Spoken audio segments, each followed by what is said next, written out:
En 2017, Dios me hizo una pregunta.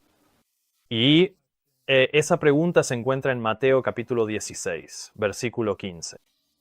Y la pregunta es esta: ¿y vosotros, quién decís que soy yo? En ese momento yo llevaba una década en las iglesias adventistas, así que tenía mis propias ideas sobre quién es Dios. Sin embargo, cuando se me presentó la pregunta, me di cuenta de que había mucho más en la respuesta de lo que había imaginado o incluso pensado antes. Pero antes de entrar en eso, quiero retroceder 10 años, hasta 2007. Bueno, en realidad fue en 2005 cuando entregué mi vida a Cristo por primera vez. Y lo que sucedió es que eso ocurrió a través de un engaño. Fui engañado gravemente. Y si alguna vez has pasado por un gran engaño, si alguna vez te han engañado, entonces sabes cómo se siente. Si no es así, realmente no hay palabras que pueda articular que hagan justicia para explicarte. Pero como puedes imaginar, eso te cambia. Y leemos en la Biblia que el corazón es engañoso más que todas las cosas y perverso. ¿Quién lo conocerá? Y estaba pensando en esa escritura y me di cuenta de que la persona por la que es más probable que seas engañado en todo el universo eres tú mismo. Eso es porque el corazón es engañoso más que todas las cosas. Y cuando pasé por esta experiencia de ser engañado fue difícil, pero en última instancia fue una bendición porque me llevó a Cristo. Y debido a esta experiencia me nació un amor por la verdad. Y recuerdo muy claramente la noche en que me arrodillé y oré a Dios por la verdad. No me importaba cuál fuera la verdad, pero sabía que quería conocerla. Y fue por esta experiencia que el Señor me dio un amor por la verdad. Fue más fácil entonces para mí al estudiar la Biblia poder dejar de lado mis ideas preconcebidas y prejuicios y realmente observar la evidencia, porque fuera lo que fuera que dijera la Biblia, yo solo sabía una cosa, y era que quería saber qué significaba y cuál era la verdad, porque no quería volver a ser engañado, ya que sabía lo que eso significaba. Esta experiencia moldeó mi manera de abordar el estudio de la pregunta: ¿y vosotros, quién decís que soy yo? Ahora, volvamos al año 2017. Esta pregunta me llegó cuando una amiga me envió un mensaje por Facebook y la pregunta que me hizo tenía solo 7 palabras. Era: ¿qué crees acerca de la Trinidad? Y mi primera respuesta fue simplemente compartir con ella lo que sabía en ese momento. Y le escribí esto. Le dije: ¿fue Jesús traído físicamente a la existencia por el Padre? Bueno, eso parecería ser el hombre caído aplicando su lógica caída a cosas espirituales, de las cuales no tenemos un entendimiento adecuado. Así que, ¿por qué ir por ese camino? Extrapolar más allá de esto es aventurarse fuera de los parámetros de la revelación, al menos hasta donde yo sé.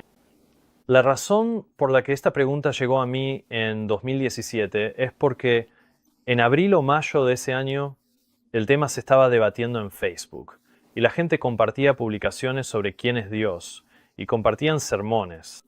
Y así, estas cosas aparecían en mi muro de noticias, ya que eran principalmente asuntos que estaban ocurriendo dentro de la iglesia. Pero la razón por la que estos temas estaban siendo debatidos era por una persecución que estaba ocurriendo. Y no necesito entrar en los detalles de todas esas circunstancias, pero sí quiero compartir esta cita. Dios quiere que la verdad salga a la luz y se convierta en tema de examen y discusión, incluso a través del desprecio que se le pueda tener. Las mentes de las personas deben ser agitadas. Toda controversia, todo reproche, todo esfuerzo por restringir la libertad de conciencia es un medio de Dios para despertar mentes que de otro modo podrían permanecer dormidas. Era mi mente la que estaba siendo agitada. Y como dije, llevaba 10 años en la iglesia adventista en ese momento y nunca había estudiado realmente a fondo el tema de quién es Dios. Cuando me hicieron esta pregunta, ¿qué crees sobre la Trinidad? Después de que compartí mi respuesta con mi amigo, pasaron un par de semanas y Dios seguía trayendo esta pregunta a mi mente, como cuál es realmente la respuesta correcta sobre este tema de la Trinidad, cuál es la verdad. Y sinceramente no sabía del todo si yo tenía razón. Sin embargo, Obviamente, este era un tema importante y sabía que debía estudiarlo a fondo. Así que eso fue lo que comencé a hacer en 2017. Mi enfoque para estudiar este tema fue simplemente tratar de obtener una perspectiva y quería entender qué creían los pioneros adventistas del séptimo día y cómo leían y comprendían varias escrituras y declaraciones del espíritu de profecía. También, obviamente, quería estudiar la Biblia para ver qué decía la Biblia y quería estudiar lo que la iglesia adventista del séptimo día actual cree acerca de quién es Dios, porque parecía que su perspectiva era diferente a la de los pioneros. Y quería estudiar la perspectiva de la Iglesia Católica como un punto de referencia. Y realmente quería estar en un lugar donde pudiera entender cada perspectiva y cómo se acercaban a las Escrituras y cómo entendían las cosas. Y luego, y solo entonces, después de entender su perspectiva, entonces estaría en una posición en la que posiblemente podría decidir qué es verdad. Y cuando comencé a estudiar el tema de quién es Dios, realmente no me sentía amenazado por ello porque no pensaba que lo que yo creía estuviera en peligro. Así que comencé a estudiar el tema, esperando plenamente que probablemente lo que yo creía podría cambiar un poco. Pero fundamentalmente no era incorrecto. Y fue con esta perspectiva que entré en este estudio. Así que quiero tomarme un momento y simplemente hablar sobre por qué esto es tan importante. Ahora sabemos que Dios levantó a la Iglesia Adventista del séptimo día con un propósito específico. Fue traída a la existencia para cumplir una comisión. Y esa comisión se da en Testimonios, tomo 9, página 19. Y esto es lo que dijo la hermana White. En un sentido especial, los adventistas del séptimo día han sido puestos en el mundo como atalayas y portadores de luz. A ellos se les ha confiado la última advertencia para un mundo que perece. Sobre ellos brilla una luz maravillosa de la palabra de Dios. Se les ha dado una obra de la más solemne importancia, la proclamación de los mensajes del primer, segundo y tercer ángel. No hay otra obra de tanta importancia. No deben permitir que nada más absorba su atención. Las verdades más solemnes jamás confiadas a los mortales nos han sido dadas para proclamarlas al mundo. La proclamación de estas verdades debe ser nuestra labor. El mundo debe ser advertido y el pueblo de Dios debe ser fiel a la confianza que se les ha encomendado. La proclamación de los mensajes de los tres ángeles es la obra más solemne jamás encomendada a los mortales, y esta labor fue confiada específicamente a la Iglesia Adventista del séptimo día para que la lleve al mundo. Y no es solo un mensaje intelectual. Los mensajes de los tres ángeles deben ser una revelación. Por ejemplo, sabemos que el mensaje del primer ángel nos ordena temer a Dios y darle gloria. Y sabemos que dar gloria a Dios significa representar su carácter. Y leemos en las parábolas de Cristo, página 415, los últimos rayos de luz misericordiosa, el último mensaje de misericordia que se ha de dar al mundo, es una revelación de su carácter de amor. Los hijos de Dios, es decir, los adventistas del séptimo día en el contexto del que estamos hablando, deben manifestar su gloria. Y por supuesto, así es como damos gloria a Dios, a través de una revelación de su carácter de amor. Y la revelación del amor de Dios debe manifestarse en los adventistas del séptimo día, y esto iba a ser una demostración final del carácter de Dios ante los ángeles y los hombres. Y por medio de esta revelación, la tierra iba a ser iluminada con su gloria en cumplimiento de la promesa de Apocalipsis 18. 1. Y esta comisión de dar los mensajes de los tres ángeles al mundo y de representar su carácter depende de una sola cosa, y es que debemos conocer a Dios correctamente.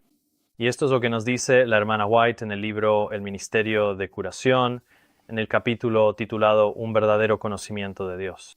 Quiero leer esta cita de la página 409, párrafo 3. Ella dice: como nuestro Salvador, estamos en este mundo para servir a Dios. Estamos aquí para llegar a ser semejantes a Dios en carácter y mediante una vida de servicio revelarlo al mundo. Y esta nuevamente es la razón por la que Dios intervino en la historia humana en el siglo XIX y levantó un movimiento de personas llamado Adventistas del Séptimo Día, y este es nuestro propósito. La hermana White continúa mostrando la condición de la cual depende el cumplimiento de esta comisión. Ella dice, para ser colaboradores con Dios, para llegar a ser como Él y revelar su carácter. Y acabamos de ver que este era el último mensaje de misericordia que debía darse al mundo, una revelación de su carácter de amor. Así que aquí leemos ahora, para llegar a ser como Él y para entonces revelar su carácter, debemos conocerlo correctamente. Debemos conocerlo tal como Él se revela.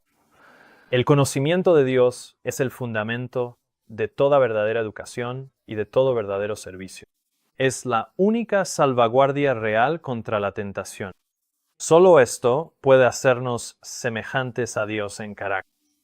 Este es el conocimiento que necesitan todos los que trabajan por el bienestar de sus semejantes. La transformación del carácter, la pureza de vida, la eficiencia en el servicio, la adhesión a los principios correctos, todo depende de un conocimiento correcto de Dios.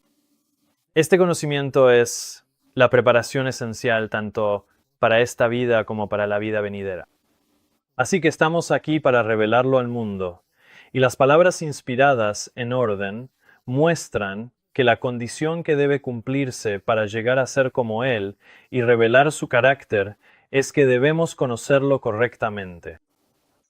Y solo esto, es decir, nada más, nada menos y nada diferente, puede hacernos semejantes a Dios en carácter. Nuevamente, la condición requerida para cumplir la comisión de dar el mensaje de los tres ángeles y representar ante el mundo el carácter de Cristo se repite. Todo depende de un conocimiento correcto de Dios. Por lo tanto, para que nuestra iglesia cumpla con esta comisión, es imprescindible que conozcamos correctamente a Dios. Y conocerlo correctamente significa conocerlo tal como Él se revela. Ahora bien, hay algunas cosas que aprendí sobre la comprensión que tiene la iglesia acerca de Dios que yo desconocía por completo antes de empezar a estudiar este tema. Y me sorprendieron las cosas que descubrí, incluso después de 10 años de estar en la iglesia. Porque el tema de quién es Dios, es decir, los detalles, realmente nunca se discuten. Y creo y sé que muchos, si no la mayoría, de los adventistas del séptimo día son igual de ignorantes sobre estas cosas como lo era yo, y sin embargo tienen una importancia crucial para nuestra comprensión de Dios. Así que cuando miro atrás y pienso en mi respuesta a mi amiga sobre la Trinidad y cómo le escribí, hasta donde yo lo entiendo, veo el tema como uno que es mejor no definir más allá de lo que Dios nos ha definido. Ahora puedo decirte que estaba equivocado. Estaba completamente equivocado. Y no estaba equivocado porque debamos definir a Dios más allá de lo que ha sido revelado. Estaba equivocado porque lo que Dios había revelado yo no lo entendía. Y hay muchas cosas que me gustaría compartir que si las compartiera todas, tomaría horas. Así que en este video solo quiero compartir algunas de las revelaciones más profundas que he tenido. Algunas de ellas son cosas muy buenas y otras fueron cosas muy desafiantes. Pero probablemente lo más sorprendente que aprendí al estudiar este tema fue que la Iglesia Adventista del Séptimo Día no cree que Jesús sea el Hijo de Dios. Y ya había escuchado esto antes y me parecía ridículo. No podía ni siquiera considerar la idea. Era tan ridícula para mí. ¿Que la Iglesia Adventista del Séptimo Día no cree que Jesús es el Hijo de Dios? Por supuesto que sí, y lo dicen abiertamente. Y por supuesto, la Biblia y los escritos de Elena de White declaran abundantemente que Jesús es el Hijo de Dios. Pero simplemente para entender qué es lo que la Iglesia Adventista del Séptimo Día cree oficialmente acerca del Hijo de Dios, fui a las propias publicaciones de la Iglesia, incluyendo algunas declaraciones del Instituto de Investigación Bíblica, que ha sido encargado por la Iglesia Adventista del Séptimo Día para explicar y defender su teología. Y leí esta declaración. La imagen de Padre-Hijo no puede aplicarse literalmente a la relación divina de Padre-Hijo dentro de la deidad. El Hijo no es el Hijo natural ni literal del Padre. Un Hijo natural tiene un principio, mientras que dentro de la deidad el Hijo es eterno. El término Hijo se usa metafóricamente cuando se aplica a la deidad. Jesús es metafóricamente el Hijo de Dios, pero no realmente. Eso no me pareció sólido, ni desde una perspectiva bíblica, ni desde ninguna otra perspectiva. Sin embargo, seguí encontrando otras declaraciones como esta. Se puede inferir de las Escrituras que cuando la deidad elaboró el plan de salvación en algún momento de la eternidad pasada, también asumieron ciertos cargos o roles para llevar a cabo las disposiciones del plan. Ampliando esta idea de representación de roles, leí esto en la Adventist Review. Esto es del 31 de octubre de 1996. Dice: para erradicar el pecado y la rebelión del universo y restaurar la armonía y la paz, uno de los seres divinos aceptó y asumió el papel de padre y otro el papel de hijo. Así que la conclusión de que Jesús no era realmente un hijo, sino simplemente uno de tres seres coeternos y coiguales que asumió un papel al que se le asignó el título de hijo, no estaba seguro de qué hacer con eso, pero no parecía armonizar con lo que yo entendía en ese momento. La revista Ministry en 1982 dijo lo siguiente: el título Hijo se refiere a su entrada en el tiempo y no niega en absoluto sus orígenes eternos. Hay referencias en el Antiguo Testamento a la filiación, pero estas siempre son en anticipación de la encarnación. Así que cuando la Iglesia dice que Jesús es el Hijo de Dios, lo que realmente entienden por eso es que Jesús es solo uno de tres seres coeternos que entraron en un papel metafórico, donde un ser divino se llamó a sí mismo Padre y otro ser divino se llamó a sí mismo Hijo, cuando en realidad ninguno era Padre ni Hijo.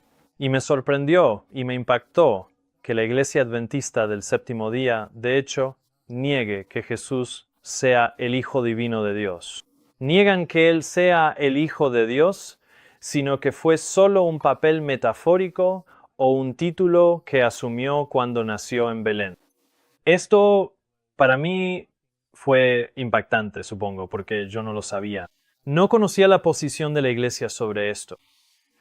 Y aún así me preguntaba, ¿cómo podía ser eso correcto? ¿Cómo podía ser eso, verdad? Quiero decir, ¿acaso fui engañado de nuevo? El primer texto que me vino a la mente es, por supuesto, Juan 3:16. Porque de tal manera amó Dios al mundo, que ha dado a su Hijo unigénito, para que todo aquel que en Él cree no se pierda, mas tenga vida eterna. Pensaba, ¿podría este texto realmente significar algo diferente a lo que dice? Pero luego leí el siguiente versículo: porque no envió Dios a su Hijo al mundo para condenar al mundo, sino para que el mundo sea salvo por él. Juan 3:16 y 17 dicen que Dios dio a su Hijo unigénito. Entonces, ¿cómo pudo haber hecho eso si no tenía un hijo para dar? Y entonces mi mente fue al texto en la Biblia donde se declara que Jesús es el Hijo, entre los cuales destaca cuando Dios mismo habló desde el cielo y dijo en Mateo 3:17, «He aquí una voz del cielo que decía, este es mi Hijo amado en quien tengo complacencia». Y leemos de manera similar en la Transfiguración que una voz salió de la nube que decía, este es mi Hijo amado en quien tengo complacencia. A él oíd. Así que aquí tenemos dos ocasiones en las que Dios mismo declaró que Jesús era su Hijo, de manera audible desde el cielo. Y cuando Dios dijo, este es mi Hijo, ¿acaso no quiso decir lo que dijo? Y si no fue así, entonces, ¿por qué no dijo lo que realmente quería decir? Y luego vi también esta escritura en Lucas 4, y el diablo le dijo, es decir, a Jesús, si eres el Hijo de Dios, di a esta piedra que se convierta en pan. Y al leer este versículo, ahora vi algo que antes no había notado. Y es que esta tentación no se trataba tanto del pan y del hambre de Cristo, sino de su filiación. Y leemos esto de la hermana White mientras comenta sobre este versículo. En Confrontation, página 40, ella dice, Satanás se halagaba a sí mismo pensando que podría llevar a Cristo a dudar de las palabras pronunciadas desde el cielo en su bautismo. Y recuerden que esas palabras fueron: "Este es mi Hijo amado en quien tengo complacencia". Y si pudiera tentarlo a cuestionar su filiación y dudar de la veracidad de las palabras pronunciadas por su padre, obtendría una gran victoria. Y al leer esa declaración me di cuenta de que es Satanás quien está detrás del movimiento para sembrar dudas sobre la filiación de Cristo. Satanás no logró obtener la victoria sobre Cristo, pero ha conseguido esta victoria sobre la Iglesia de Cristo. Y al estudiar el tema era como si hubiera un terremoto ocurriendo en mi comprensión de quién es Dios. Y mi comprensión teológica, la base que tenía, se estaba desmoronando y rompiendo, y sin embargo, no era la base de creencias que había obtenido de las Escrituras, sino realmente la base de la enseñanza de la Iglesia. Ahora sabemos que la Biblia llama a Jesús Hijo incluso antes de su nacimiento humano. Considera a Nabucodonosor cuando vio una cuarta figura como el Hijo de Dios en el horno de fuego. Salomón dijo en Proverbios 30:4: ¿Quién ha establecido todos los confines de la tierra? ¿Cuál es su nombre y cuál es el nombre de su hijo, si lo sabes? Así que Salomón nos está diciendo que la tierra fue creada por un padre y su hijo, incluso antes del nacimiento humano de Jesús en Belén. Y esto contradeciría la comprensión de la Iglesia de que Él tomó el título de hijo cuando se hizo humano. La gloria del Evangelio radica en que está fundado sobre el principio de restaurar en una raza caída la imagen divina mediante una manifestación constante de benevolencia. Esta obra comenzó en los atrios celestiales. Así que aquí tenemos nuestra referencia temporal para el resto de esta declaración, en los atrios celestiales. Allí, es decir, en los atrios celestiales, Dios decidió dar a los seres humanos una evidencia inconfundible del amor con el que los consideraba. Tanto amó Dios al mundo que dio a su Hijo unigénito, para que todo aquel que en Él cree no se pierda, sino que tenga vida eterna. Para llevar a cabo plenamente este plan, se decidió que Cristo, el Hijo unigénito de Dios, se ofreciera a sí mismo como ofrenda por el pecado. ¿Qué línea puede medir la profundidad de este amor? Así que quiero que noten aquí que a Cristo se le llama el Hijo de Dios, incluso antes de haberse entregado como ofrenda por el pecado, porque la palabra debería indica tiempo futuro. Así que esta entrega de sí mismo aún no había ocurrido. Por lo tanto, se decidió que si el hombre caía, Cristo se entregaría como ofrenda, y sin embargo, en ese momento, en los atrios celestiales, antes de que Cristo se hubiera entregado, ya se le llama el Hijo de Dios. Y además, esta declaración sobre la filiación de Cristo, mucho antes de su nacimiento humano, está vinculada con Juan 3:16, que dice: Dios dio a su Hijo unigénito. Dios ha dado al mundo y a los ángeles la evidencia del carácter inmutable de su amor. Él se separaría de su Hijo unigénito y lo enviaría al mundo. Así que aquí vemos nuevamente que a Jesús se le llama el Hijo unigénito antes de que fuera enviado al mundo. Nuevamente, la hermana White dice: ¿cómo puede ser que el indefenso bebé en el pesebre de Belén siga siendo el divino Hijo de Dios? En otras palabras, cuando Jesús nació en el pesebre de Belén, seguía siendo el divino Hijo de Dios, lo que significa que era el Hijo de Dios antes de nacer en el pesebre de Belén. Y de igual manera, ella dice nuevamente: siendo hijo de un ser humano, llegó a ser el Hijo de Dios en un nuevo sentido. Así que, si Jesús en su nacimiento humano llegó a ser el Hijo de Dios en un nuevo sentido, eso significa que antes de su nacimiento humano seguía siendo el divino Hijo de Dios, en el sentido original. Leemos en el deseado de todas las gentes. Dios había prometido dar al primogénito del cielo para salvar al pecador. Además, ella dice: Él se movía entre ellos con la dignidad y el poder de un rey nacido en el cielo. Nuevamente, otra referencia a que Cristo nació en el cielo, a su filiación divina mucho antes de que se hiciera humano. Si Dios hubiera podido cambiar esta ley para adaptarla a la condición caída del hombre, ¿no lo habría hecho y habría retenido a su unigénito Hijo en el cielo? Sin duda lo habría hecho. Así que, una vez más, evidencia clara e inconfundible de que Cristo era el unigénito Hijo de Dios en el cielo, antes de hacerse humano. Estas declaraciones y otras similares invalidan la creencia de la Iglesia Adventista del Séptimo Día de que todas las referencias a Cristo como Hijo son en anticipación a su nacimiento humano. Y mientras estudiaba estas cosas me di cuenta de que la Biblia y Elena de White están en armonía entre sí y que ambas están en desacuerdo con las enseñanzas actuales de la Iglesia Adventista del Séptimo Día. Ahora, lo que vi a continuación es algo que no sabía cuando comencé a estudiar este tema y fue algo que encontré en el espíritu de profecía que realmente puso en perspectiva toda esta controversia sobre quién es Dios. Y fue esto, que esta controversia sobre la filiación de Cristo en realidad comenzó en el cielo. Miren la declaración del Manuscript Release 86 de 1910. La hermana White dice, bueno, Lucifer, él estaba luchando, tenía gloria en los atrios celestiales, pero estaba luchando por el lugar de Cristo junto a Dios. Después quería ser Dios, pero no pudo obtenerlo. Y aquí está la razón. Ella dice, Cristo era el unigénito Hijo de Dios, y Lucifer, ese ángel glorioso, inició una guerra por este asunto hasta que tuvo que ser arrojado a la tierra. Ahora, esta declaración para mí fue realmente impactante porque mostró que la primera rebelión del diablo fue iniciar una guerra por el hecho de que Cristo era el unigénito Hijo de Dios. Lucifer quería ser Dios y la razón por la que no podía serlo era porque Cristo era el unigénito Hijo de Dios. Lucifer no fue engendrado por Dios. Él no era hijo de Dios. Él no procedió ni vino de Dios como lo hizo Cristo. Había una distinción entre los dos, entre Cristo y Lucifer. La distinción dada en el espíritu de profecía era que Cristo era el unigénito Hijo de Dios, y Lucifer no lo era. Lucifer era un ser creado.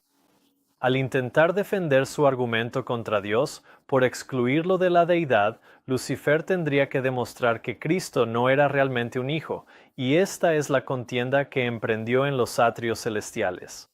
Y además, se nos dice que esta guerra contra el hecho de que Cristo sea el unigénito Hijo de Dios es la razón por la cual Lucifer y sus ángeles tuvieron que ser arrojados a la tierra. Ahora, por supuesto, sabemos que esta guerra en el cielo comenzó por la ley de Dios. Y claro, el primer mandamiento es que no debemos tener otros dioses delante de Él. Y al destronar a Cristo, al quitarle su filiación, en efecto estaba creando otro Dios, y por supuesto, el Dios que quería crear aquí era Él mismo. Y al profundizar en la rebelión de Lucifer contra la filiación de Cristo, la hermana White nos da esta declaración increíble. Ella dice, los ángeles fueron expulsados del cielo porque no quisieron trabajar en armonía con Dios. Cayeron de su alto estado porque querían ser exaltados. Habían llegado a exaltarse a sí mismos y olvidaron que su hermosura, tanto física como de carácter, provenía del Señor Jesús.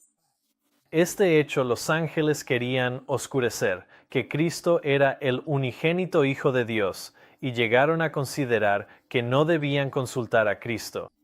Un ángel comenzó la controversia y la mantuvo hasta que hubo rebelión en los atrios celestiales entre los ángeles. Se enaltecieron a causa de su hermosura. Ahora, en esta declaración, la filiación de Cristo no es metafórica, es un hecho.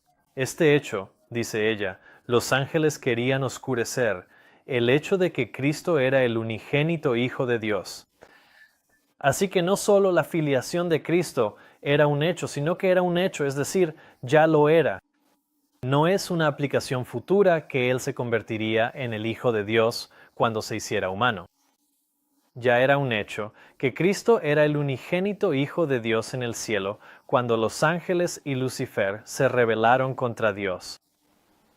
Y vemos la realidad de la filiación de Cristo expresada nuevamente en otra declaración cuando la hermana White dice: cuando Cristo anunció por primera vez a la hueste celestial su misión y obra en el mundo, declaró que dejaría su posición de dignidad y ocultaría su santa misión asumiendo la semejanza de un hombre cuando, en realidad, él era el Hijo del Dios infinito. Esta declaración socava completa y totalmente cualquier idea de que la filiación de Cristo esté ligada a su nacimiento humano cuando se encarnó, porque en esta declaración leemos que Él, Cristo, declaró que dejaría su posición de dignidad y ocultaría su santa misión, asumiendo la semejanza de un hombre, lo que significa que el asumir la semejanza de un hombre aún estaba en tiempo futuro, todavía estaba por venir. Jesús aún no, en este momento, cuando anunció por primera vez a la hueste celestial su misión y obra en el mundo, aún no se había hecho hombre. Sin embargo, en ese momento, cuando anunció su misión a los ángeles, Él era, en realidad, el Hijo del Dios infinito.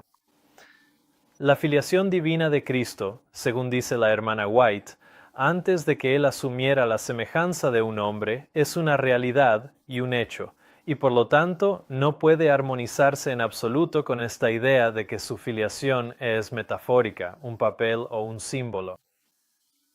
Tales ideas como estas están total y completamente en desacuerdo con la Biblia y el espíritu de profecía. Y estas declaraciones, especialmente sobre la guerra de Lucifer contra la filiación de Cristo, realmente eran sumamente claras, mostrando una vez más que el esfuerzo por socavar la filiación de Cristo, por poner en duda las palabras pronunciadas desde el cielo por el Padre de Cristo, este es mi Hijo amado, el esfuerzo por oscurecer el hecho de que Cristo era el Hijo de Dios, cuando en realidad en ese momento Él era el Hijo del Dios infinito. Todos estos ataques contra la filiación de Cristo provienen del enemigo de las almas. Ahora, esta siguiente declaración que quiero compartir, que continúa profundizando en esta guerra contra la filiación de Cristo, es en realidad la respuesta del Padre a esta guerra por parte de Lucifer. Muestra cómo Dios responde a los ataques de Lucifer contra la filiación de Cristo. Y hasta donde yo sé, es la declaración más autorizada de todas las que conozco del espíritu de profecía sobre el tema de la filiación de Cristo. Y creo que te sorprenderás cuando observes la declaración desde esta perspectiva de si Jesús es realmente el Hijo de Dios antes de convertirse en humano. Aquí está la declaración. En Patriarcas y Profetas, página 36, leemos: disputar la supremacía del Hijo de Dios. Ahora recuerda que la supremacía del Hijo de Dios se debía a que era el unigénito, como leímos antes, así que de ahí proviene la supremacía de Cristo. Así que, disputar la supremacía del Hijo de Dios y con ello poner en tela de juicio la sabiduría y el amor del Creador, se había convertido en el propósito de este príncipe de los ángeles. A este objetivo estaba a punto de dedicar las energías de esa mente maestra, que, después de la de Cristo, era la primera entre las huestes de Dios. Pero aquel que quería que la voluntad de todas sus criaturas fuera libre, no dejó a nadie desprotegido ante la desconcertante sofistería con la que la rebelión intentaría justificarse. Así que vemos aquí nuevamente que esta lucha de Lucifer contra la supremacía y la filiación de Cristo fue un esfuerzo por justificarse a sí mismo en su pretensión de deidad, en su pretensión de ser como Dios. Pero la hermana White continúa: antes de que comenzara el gran conflicto, todos debían tener una presentación clara de su voluntad, es decir, de la voluntad de Dios, cuya sabiduría y bondad eran la fuente de todo su gozo. El Rey del universo, es decir, Dios, el Rey del universo convocó a la hueste celestial ante él, para que en su presencia pudiera exponer la verdadera posición de su Hijo y mostrar la relación que él sostenía con todos los seres creados. Ahora, detente ahí por un momento, porque imagina esto en tu mente. El Rey del universo, Dios, convocó a todas las huestes celestiales, a todos los ángeles, a todos los querubines, a todos los seres vivientes de la creación, decenas de miles de veces 10,000 y miles de ángeles y querubines y otros seres, todos reunidos ante el Rey del universo. ¿Por qué? Para exponer la verdadera posición de su Hijo. La razón por la que esto es significativo es porque Lucifer estaba difundiendo mentiras que socavaban la verdadera posición del Hijo de Dios. Así que puedes ver el conflicto que ocurre aquí. La pretensión de deidad de Lucifer se basaba en despojar a Cristo de su condición de Hijo. Para que Lucifer pudiera justificar su pretensión de deidad, tenía que demostrar con éxito que Jesús no era realmente el Hijo de Dios. Y los paralelismos con el tema mismo que se está agitando hoy en nuestra iglesia son notables, ya que el gran conflicto entre Cristo y Satanás, ahora en su desenlace, está luchando sobre los mismos asuntos que abrieron el gran conflicto en el cielo. Así que aquí, el monarca del universo, Dios, ha reunido a todos los habitantes de la creación, a todos los seres creados, para exponer la verdadera posición de su Hijo. Y aquí vamos a ver lo que él dice. La hermana White continúa. El Hijo de Dios compartía el trono del Padre, y la gloria del Eterno, el que existe por sí mismo, rodeaba a ambos. Es decir, el Padre y el Hijo, no tres seres, rodeaba a ambos. Alrededor del trono se reunían los santos ángeles, una vasta multitud innumerable, 10,000 veces 10,000 y miles de miles, los ángeles más exaltados como ministros y súbditos, regocijándose en la luz que caía sobre ellos desde la presencia de la deidad. Ante los habitantes reunidos del cielo, el Rey declaró, es decir, Dios declaró, que nadie excepto Cristo, el unigénito de Dios, podía entrar plenamente en sus propósitos, y a él se le encomendó ejecutar los poderosos designios de su voluntad. El Hijo de Dios había cumplido la voluntad del Padre en la creación de todas las huestes celestiales, y a él, así como a Dios, se les debía homenaje y lealtad. Cristo aún debía ejercer poder divino en la creación de la tierra y sus habitantes, pero en todo esto no buscaría poder ni exaltación para sí mismo en contra del plan de Dios, sino que exaltaría la gloria del Padre y ejecutaría sus propósitos de benevolencia y amor. Esta es la declaración más significativa que conozco acerca de la filiación de Cristo. Dios ha reunido a todos los seres creados en todo el universo para exponer la verdadera posición de su Hijo, a la luz de la guerra que Lucifer y sus ángeles estaban llevando a cabo contra su Hijo. Y es significativo entonces que Dios, al exponer la verdadera posición de su Hijo, declare ante todos los habitantes de la creación que Jesús era el unigénito de Dios. Así que Dios declara ante la creación de la tierra, porque la hermana White dice, Cristo aún iba, eso es tiempo futuro, a ejercer poder divino en la creación de la tierra.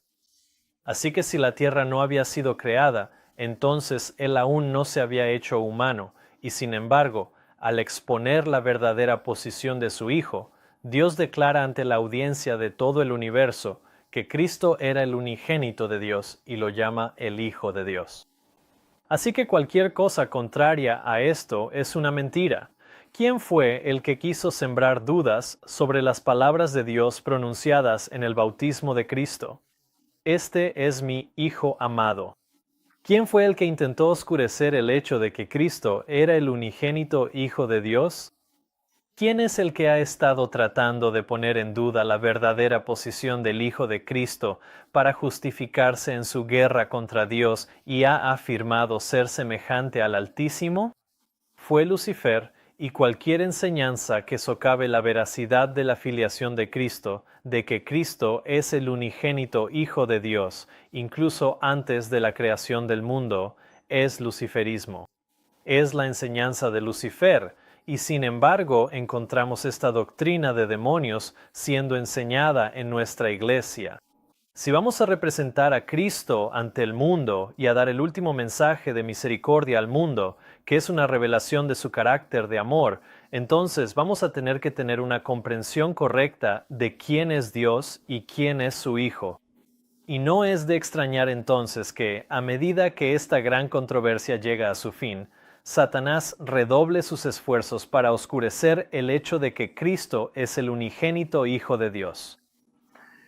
Pero también vemos que Dios ahora está obrando de manera magnífica para restaurar este entendimiento en su pueblo, para que puedan cumplir la comisión que les fue dada. Me resulta sorprendente que, teniendo una declaración tan autoritativa ante todo el universo, los adventistas del séptimo día o cualquier persona sigan tomando las palabras de sus ministros, pastores y líderes religiosos por encima de las palabras del monarca del universo, cuyas palabras son nuestra autoridad.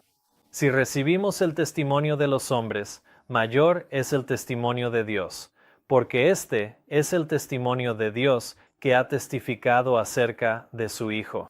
Así que Dios ha testificado acerca de su Hijo, y luego leemos, el que cree en el Hijo de Dios tiene el testimonio en sí mismo. El que no cree a Dios le ha hecho mentiroso, porque no ha creído en el testimonio que Dios ha dado acerca de su Hijo. Esa es una escritura poderosa, porque eso es exactamente lo que está ocurriendo hoy en el cristianismo. La gente está tomando las palabras de sus pastores y ministros como autoridad, y sobre esa palabra están negando el testimonio, el registro que Dios dio acerca de su Hijo. Así que cuando tomamos las palabras de los hombres que dicen que la filiación de Jesús es metafórica o un papel representado, que no es real, entonces estamos haciendo a Dios mentiroso, porque en efecto, no creemos el testimonio o el registro que Dios dio acerca de su Hijo. Dios ha dado testimonio en múltiples ocasiones con su propia voz de que Jesús es su Hijo, y el que no cree a Dios le ha hecho mentiroso. Así que dime tú, ¿hace la doctrina de la Trinidad, sostenida por los adventistas, a Dios mentiroso? Las verdades más claramente reveladas en la Biblia han sido envueltas en duda y oscuridad por hombres eruditos que, con la pretensión de gran sabiduría, enseñan que las Escrituras tienen un significado místico, un sentido espiritual secreto que no es evidente en el lenguaje empleado. Estos hombres son falsos maestros. Fue a una clase así a la que Jesús declaró, erráis ignorando las Escrituras y el poder de Dios. El lenguaje de la Biblia debe ser explicado de acuerdo a su significado evidente, a menos que se emplee un símbolo o figura. Si los hombres tomaran la Biblia tal como está escrita, si no hubiera falsos maestros para engañar y confundir sus mentes, se realizaría una obra que haría felices a los ángeles y que traería al redil de Cristo a miles y miles que ahora andan errantes en el error. ¿Y no es esta una descripción perfecta de lo que la Iglesia está enseñando al decir que la filiación de Jesús es metafórica o un juego de roles? Así que cuando Dios llama a Jesús su Hijo, ellos dicen, no, no, no, no, no. Él no es realmente su Hijo, Él es metafóricamente su Hijo. Y al hacer esto, lo que están diciendo es que hay un significado místico o espiritual en las palabras que no está en el lenguaje empleado. Y así, en efecto, lo que se está haciendo es tomar las palabras de Dios para que signifiquen algo diferente de lo que dicen. Así que esto es lo que llamaríamos espiritualizar las verdades de la Biblia hasta hacerlas desaparecer. Y nuevamente, enfatizando esta idea, ella dice, si los hombres tomaran la Biblia tal como está escrita, no habría falsos maestros para engañar y confundir sus mentes. Y eso es lo que necesitamos hacer. Necesitamos tomar la Biblia tal como está escrita, y como dijo la hermana White en el Ministerio de Curación, necesitamos entender a Dios tal como Él se revela. Así que cuando Dios llama a Jesús su Hijo, eso es exactamente lo que Jesús es, el Hijo unigénito de Dios. Así que, al estudiar este tema en 2017, el hecho de que Jesús fuera el Hijo de Dios no fue una sorpresa para mí. Siempre había creído que Jesús era el Hijo de Dios. Tomé la Biblia como está escrita y realmente nunca supe lo contrario hasta que comencé a estudiar lo que la Iglesia enseñaba sobre este tema. Así que realmente fue la enseñanza de la Iglesia lo que fue una sorpresa para mí. Pero mi experiencia estudiando el tema del Espíritu Santo fue exactamente lo opuesto. Y mi creencia sobre quién era el Espíritu Santo estaba en armonía con lo que la Iglesia enseñaba y creía, de que existía una tercera entidad o persona o ser distinto del Padre y del Hijo, llamado el Espíritu Santo. Pero al estudiar este tema del Espíritu Santo, lo que encontré fue que la Biblia y el espíritu de profecía en realidad enseñaban un punto de vista diferente al que yo creía. Así que tratar de entender la otra perspectiva sobre quién es el Espíritu Santo fue un desafío, porque estaba tan acostumbrado a interpretar los textos que se refieren al Espíritu Santo de una sola manera, y lo había hecho así durante todo el tiempo que había leído la Biblia. Entonces, de repente, cambiar la forma en que leía estos textos para verlos desde una perspectiva diferente fue un poco desafiante. Y creo que todavía lo es para otras personas cuando intentan entender qué es lo que los no trinitarios están viendo respecto al Espíritu Santo. Por ejemplo, hay un texto como este en el bautismo de Jesús. Cuando fue bautizado, subió enseguida del agua, y he aquí, los cielos se abrieron para él, y vio al Espíritu de Dios descender como paloma y posarse sobre él. Y he aquí una voz del cielo decía, Este es mi Hijo amado, en quien tengo complacencia. Así que, en mi mente, era una clara delimitación de tres personas o entidades. Estaba Dios en el cielo, Jesús en el agua, y el Espíritu, la tercera persona de la deidad, descendiendo como paloma sobre Cristo.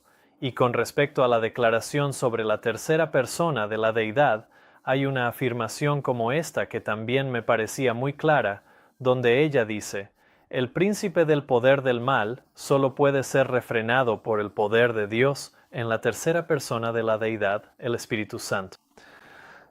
Así que no podía entender cómo muchas otras personas podían leer esto de una manera diferente. Fuera lo que fuera que ellos veían, yo no lo veía.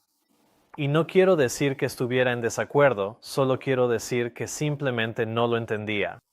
Así que, para mí, concluir que una visión era correcta y la otra no, sin entender ambas perspectivas, sería ser intelectualmente deshonesto conmigo mismo, ¿y por qué querría hacer eso y privarme de toda la información?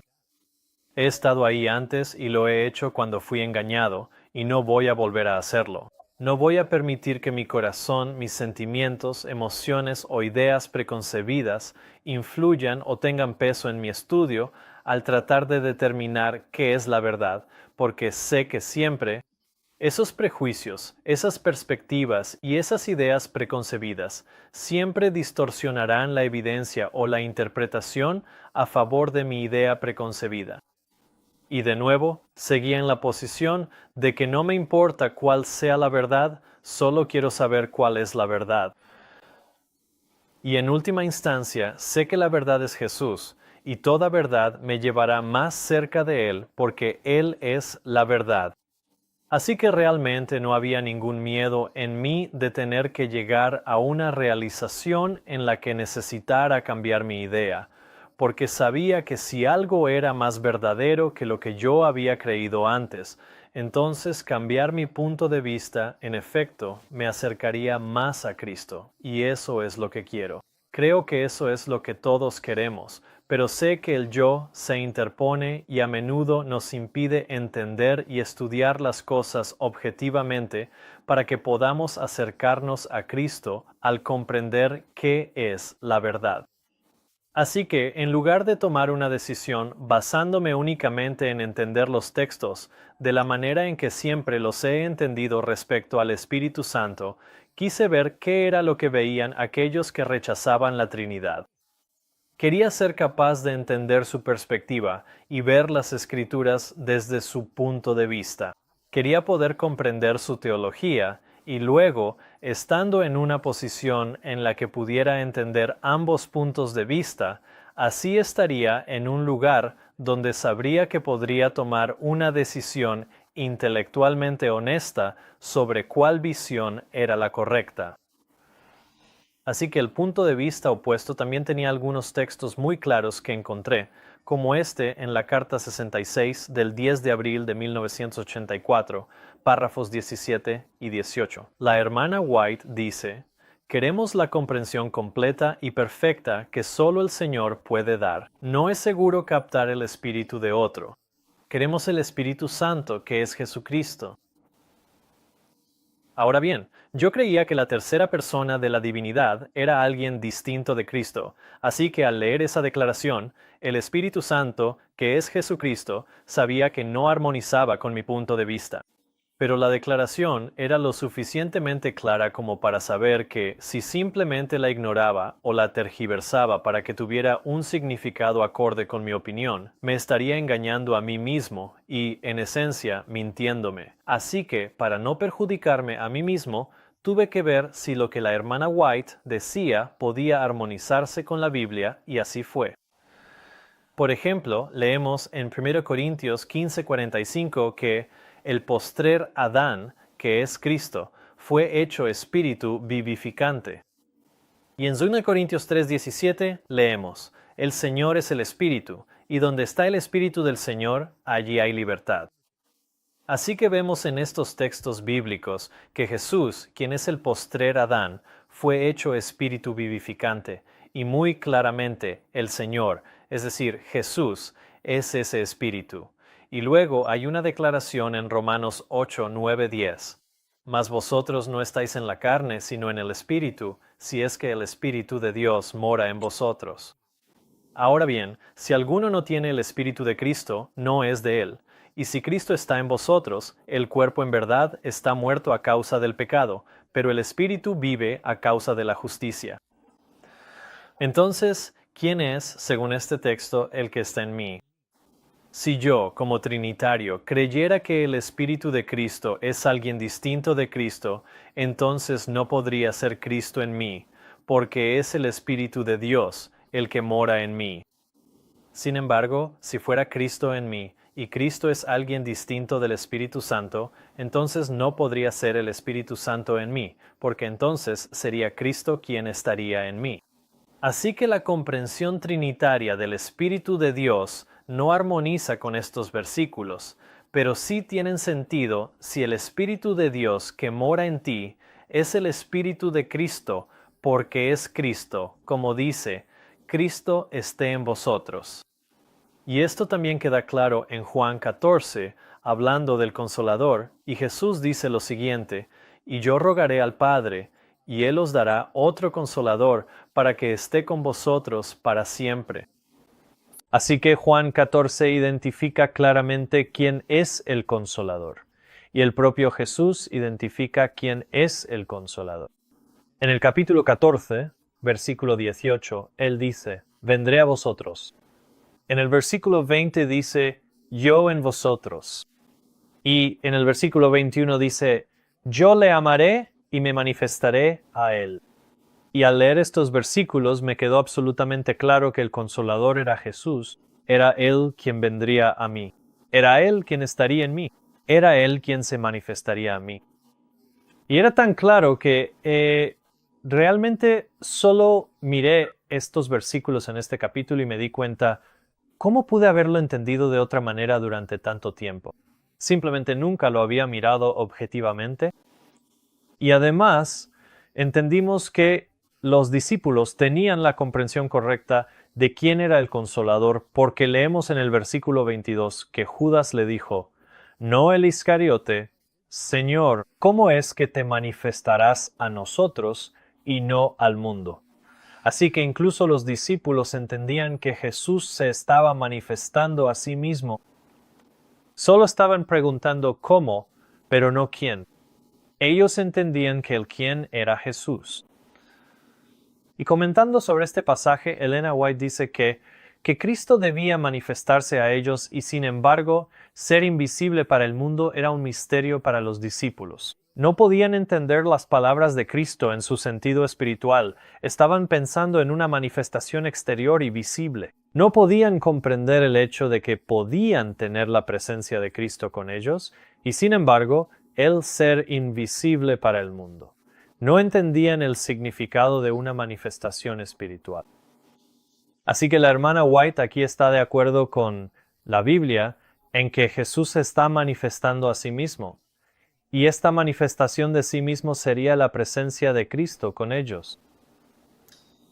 Así que cuando Jesús dijo, yo rogaré al Consolador y Él os dará otro Consolador para que esté con vosotros para siempre, Jesús estaba hablando de sí mismo en tercera persona.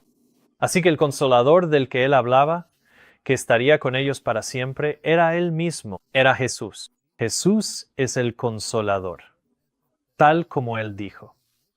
He aquí, yo estoy con vosotros todos los días, hasta el fin del mundo. Así que no es otro ser o persona diferente de Cristo quien está con nosotros.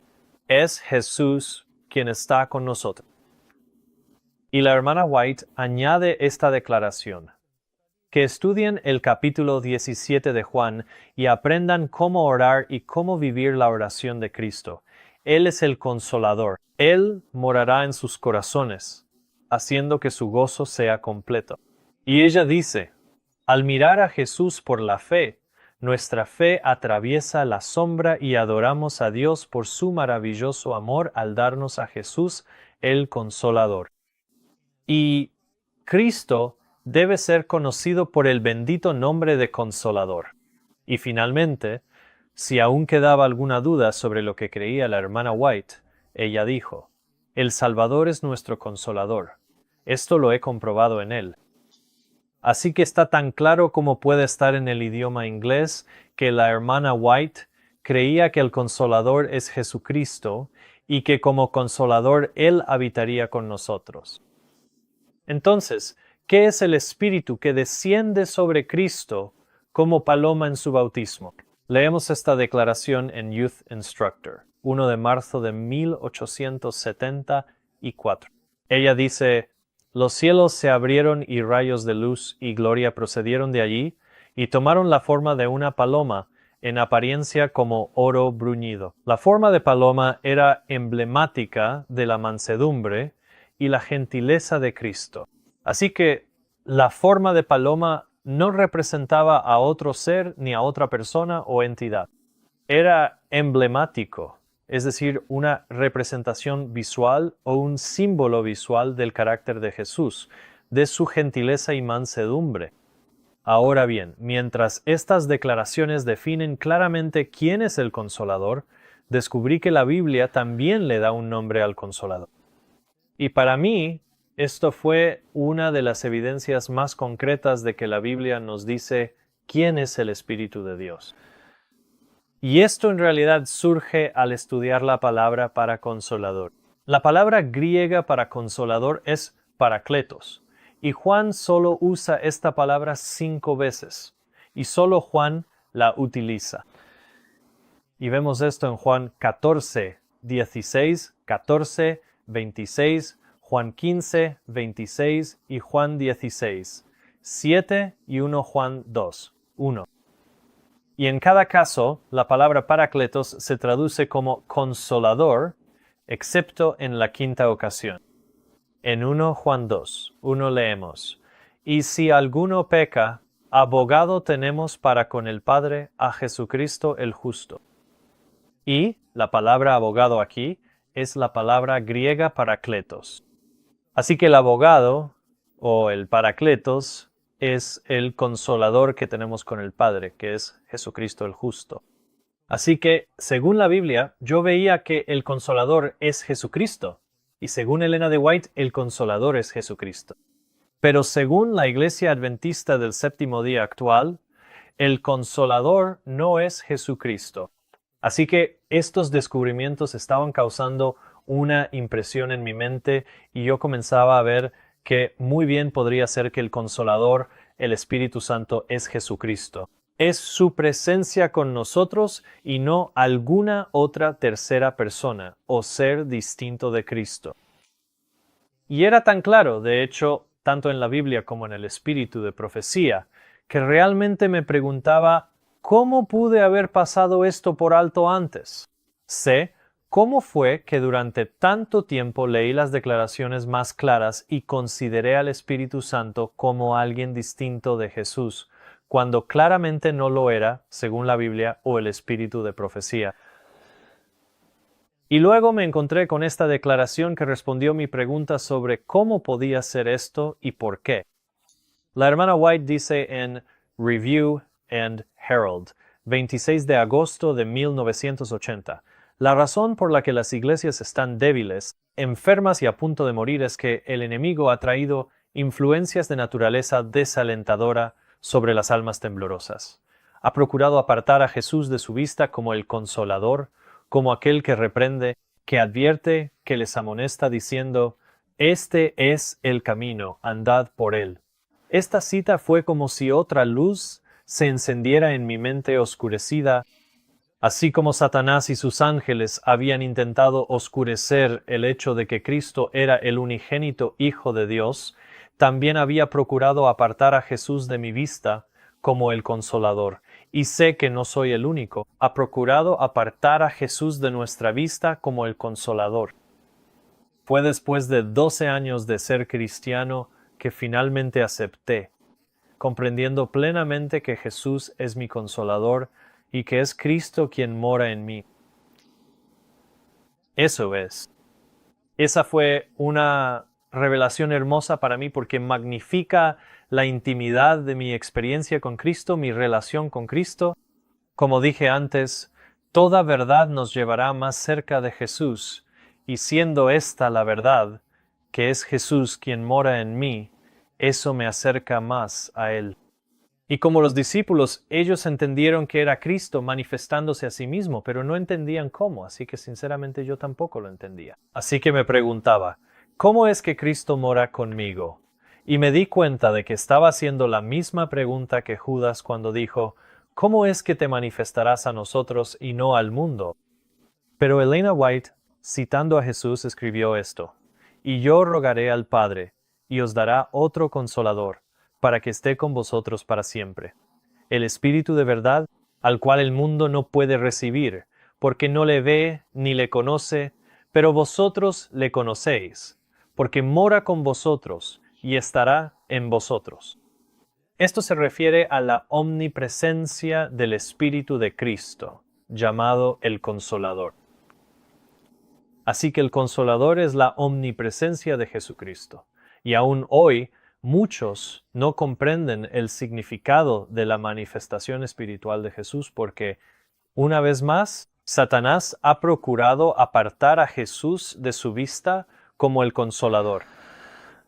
Ahora bien, todas estas cosas acerca de la filiación de Cristo y su Espíritu, no las aprendí en una tarde. Me tomó semanas y en realidad me tomó meses poder comprender completamente o más completamente la perspectiva de los pioneros, de Elena White, de la Biblia y de la Iglesia Católica y ver dónde estaban las discrepancias. Esto lleva tiempo. ¿Sabes? Estudia estas cosas por ti mismo. Ora al respecto. No te quedes solo con mi palabra. Solo estoy compartiendo mi experiencia aquí. Solo estoy compartiendo las evidencias de las cosas que he estudiado. Sé lo suficientemente honesto contigo mismo y examínalo. No te prives a ti mismo de la perspectiva de poder ver las cosas tal como son. Es necesario si vamos a cumplir la comisión que se nos ha dado de representar a Cristo ante el mundo. Personalmente, he encontrado consuelo en el hecho de que Dios nos ha dado advertencias e instrucciones sobre este tema a través de la hermana White, sabiendo que enfrentaríamos esta crisis. Si el pilar de nuestra fe no resiste la prueba de la investigación, es momento de que lo sepamos. No debe haber entre nosotros ningún espíritu de fariseísmo. Cuando Cristo vino a los suyos, los suyos no le recibieron, y es de solemne interés para nosotros que no sigamos un curso similar al rechazar la luz del cielo. Si la doctrina de la Trinidad no es correcta, es momento de que lo sepamos y debemos tener cuidado de no rechazar estas evidencias. Por eso muchas de las cosas que les he compartido en las declaraciones, y que tengamos cuidado de no estar rechazando la luz del cielo.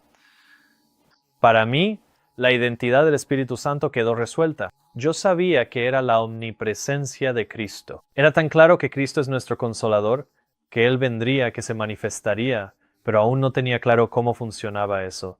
Y antes de continuar y abordar otra declaración que responde cómo funcionaba, quiero tomar un momento aquí y abordar otra declaración de la hermana White, porque mucha gente usa esta declaración para decir que ni siquiera deberíamos estar estudiando este tema. No es esencial que podamos definir exactamente qué es el Espíritu Santo. Cristo nos dice que el Espíritu es el Consolador, el Espíritu de verdad que procede del Padre. Se declara claramente respecto al Espíritu Santo que en su obra de guiar a los hombres a toda la verdad, no hablará por su propia cuenta. La naturaleza del Espíritu Santo es un misterio.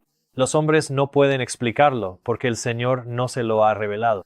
Los hombres, teniendo ideas fantasiosas, pueden reunir pasajes de las Escrituras y darles una interpretación humana. Pero la aceptación de estas ideas no fortalecerá a la Iglesia.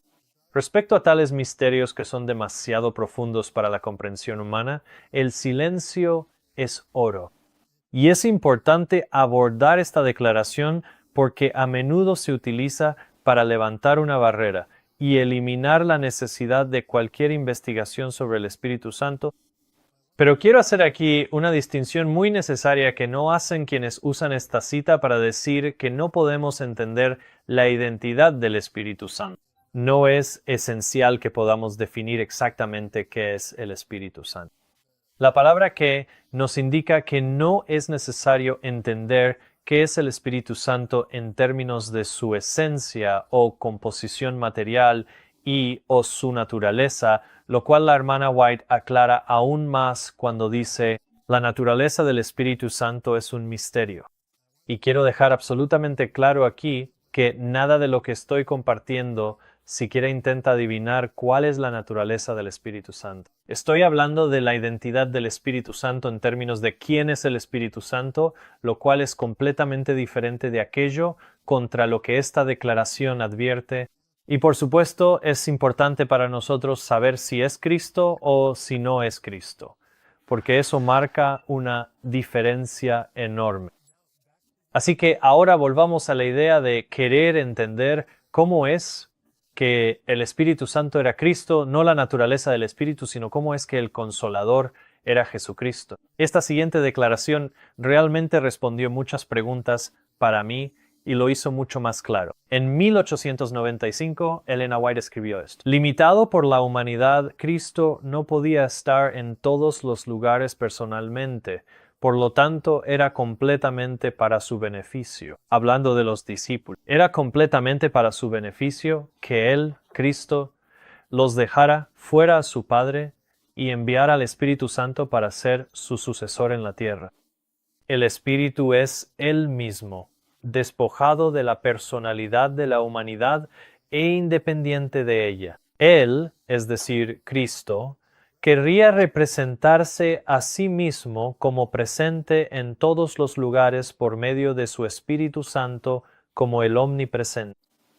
Ahora, lo que quiero señalar aquí es que en su contexto, esta declaración habla sobre la importancia de que Jesús sea humano, que como humano y estando limitado, es decir, restringido o contenido por su humanidad, no podía estar en todos los lugares personalmente. Así que como humano, Jesús no podía ser omnipresente. Luego ella añade: por lo tanto, era completamente para su beneficio, es decir, para el beneficio de los discípulos, que Él los dejara y fuera a su Padre. Ahora bien, cuando Cristo dejó a los discípulos y fue a su Padre, fue para ser glorificado. Ahora, Jesús es tanto humano como divino, y es por su naturaleza y poder divinos que es omnipresente, ya que es su naturaleza divina la que no está limitada por su humanidad y puede operar independientemente de ella.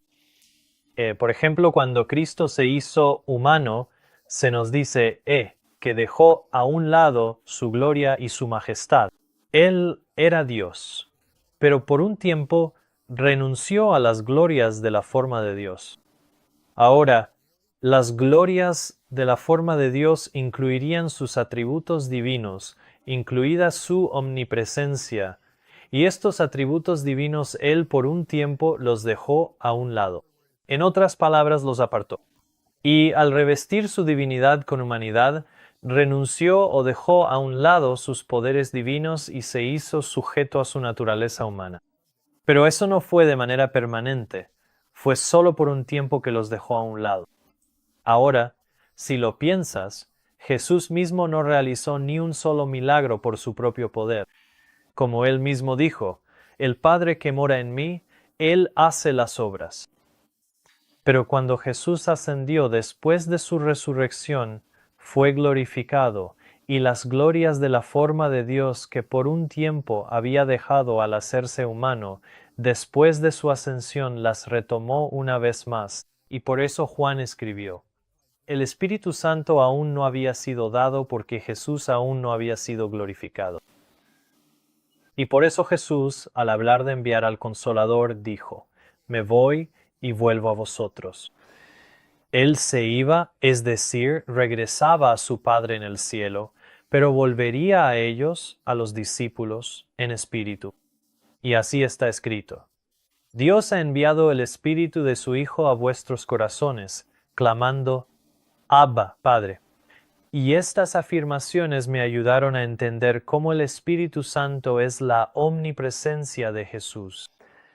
Con esta comprensión de la humanidad de Cristo y su divinidad y cómo operan, entonces pude entender mejor el significado de las declaraciones de la hermana White sobre la tercera persona de la deidad, que hoy en día están tan a menudo envueltas en confusión. Ahora, tome esta declaración, por ejemplo. La hermana White dijo: el pecado solo podía ser resistido y vencido mediante la poderosa agencia de la tercera persona de la deidad, quien vendría sin energía modificada, sino en la plenitud del poder divino. Ahora, desglosaremos esta declaración, porque la palabra deidad en sí simplemente significa divino o divinidad. Es una palabra que se refiere a la naturaleza de Cristo. Así que cuando la hermana White dice la tercera persona de la deidad, está hablando de la tercera persona de la divinidad o de la naturaleza divina. Luego, si observamos la frase, la tercera persona, es una referencia gramatical, no numérica, y esto está respaldado por muchas otras declaraciones de la hermana White, donde usamos sus escritos que son claros para aclarar sus declaraciones que pueden no ser tan claras como las declaraciones sobre la tercera persona de la deidad. Así que usemos todas las declaraciones de la hermana White sobre este tema para darnos una perspectiva correcta sobre la enseñanza y la creencia que ella tenía respecto al Espíritu de Cristo. Así que Cristo mismo, en su humanidad, sería considerado la primera persona, y esto se referiría a su naturaleza humana. Limitado por la humanidad, Cristo no podía estar en todos los lugares personalmente.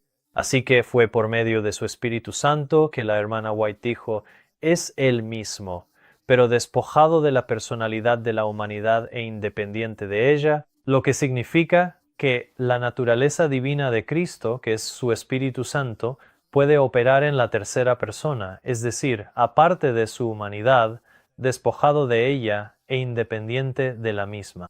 Y esto es lo que la hermana White quiso decir cuando escribió la tercera persona de la deidad.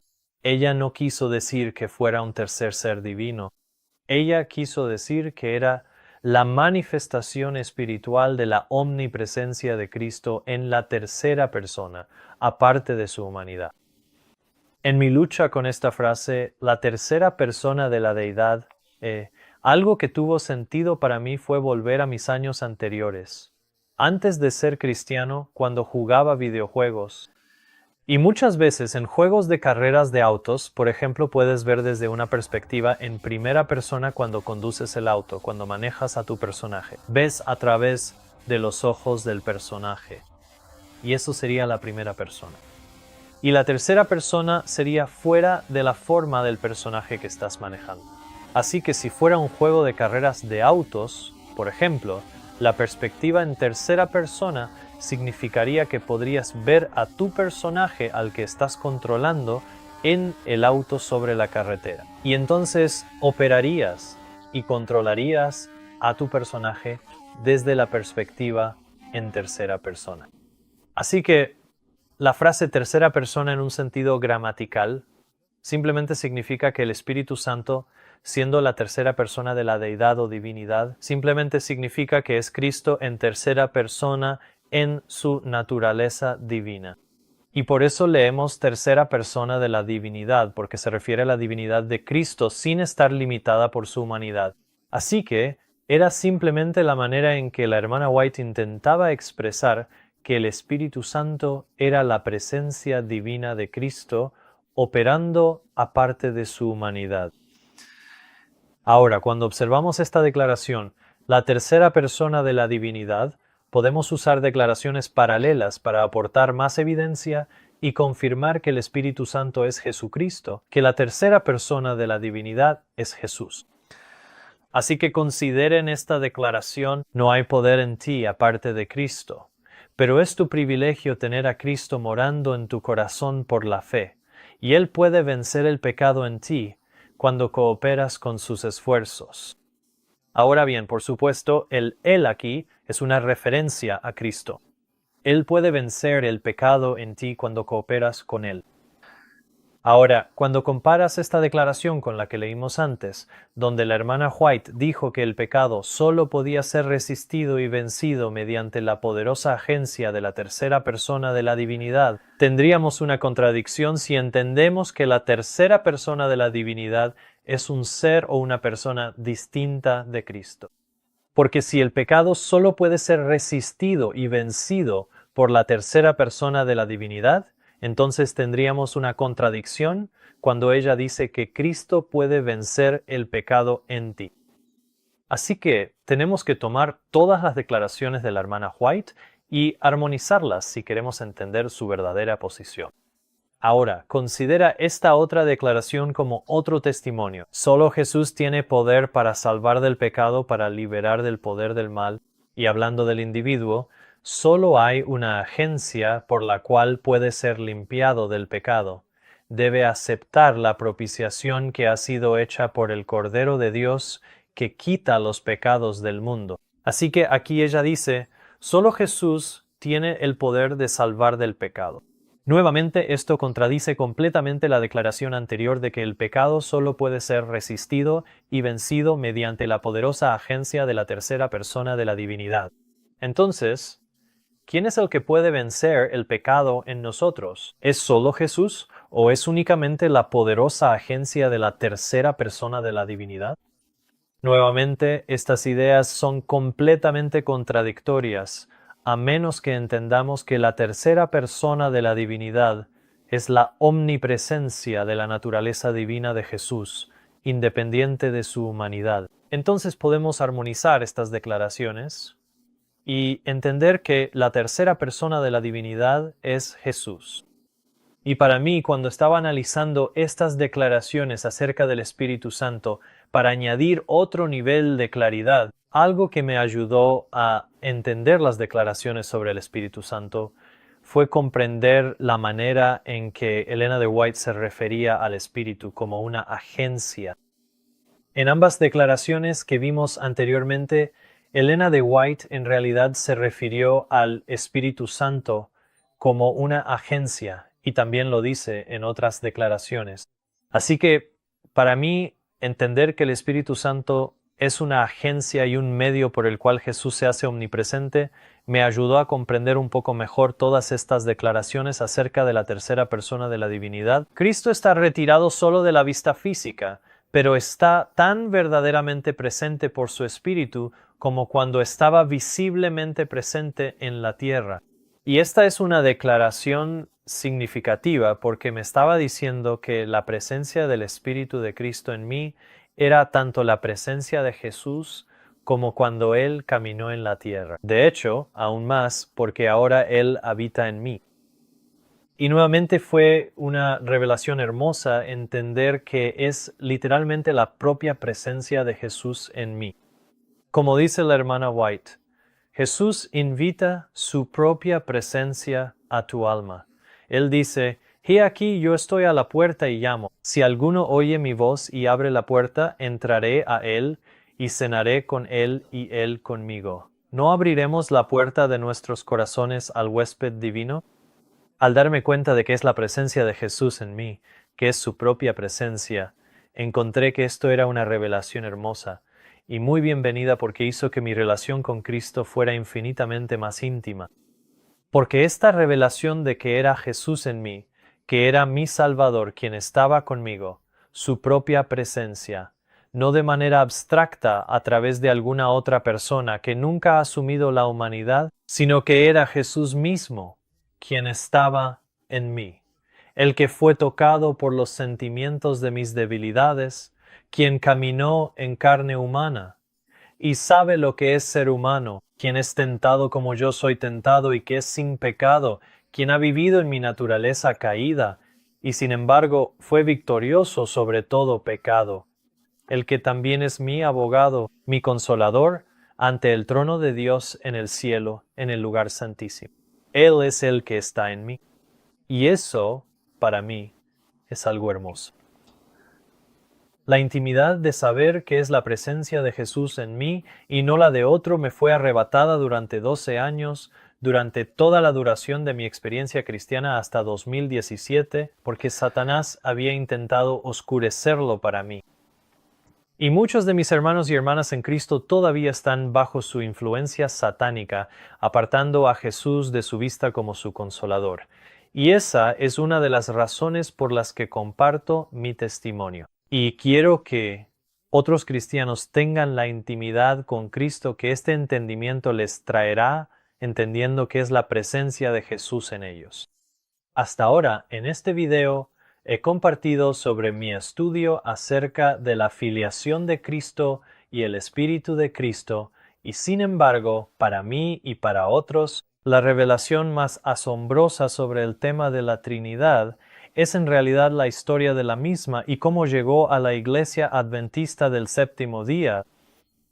Todos estamos familiarizados con la declaración de que no tenemos nada que temer para el futuro, excepto que olvidemos la manera en que el Señor nos ha guiado y su enseñanza en nuestra historia pasada. En la segunda parte, lo que quiero hacer es hablar sobre la historia del movimiento adventista del Séptimo Día y algunas revelaciones asombrosas, especialmente algunas relacionadas con los primeros 50 años del movimiento, y cómo los pioneros estaban unidos en su comprensión de Dios, y luego analizar cómo este cambio titánico en la comprensión de quién era Dios comenzó a ocurrir a principios de la década de 1890, y cómo esto llevó a una crisis que casi dividió a la Iglesia en 1903, de no ser porque Dios intervino milagrosamente a través de la hermana White. Así que si no conoces esta historia, es imprescindible que sepas cómo Dios guió a su Iglesia a través de esta controversia. Y además, quiero darte algo, y creo que te ayudará en tu búsqueda por entender quién es Dios. Creo que te ayudará a comprender la visión general de esta controversia centenaria y cómo la doctrina de la Trinidad no fue introducida en nuestra Iglesia mediante un estudio piadoso, sino a través de la sutileza, la manipulación, la coerción, conferencias bíblicas secretas, el engaño y la rebelión contra el Espíritu Santo. Sin embargo, al final de todo hay buenas noticias porque Dios tiene una iglesia en la tierra y cumplirá su misión.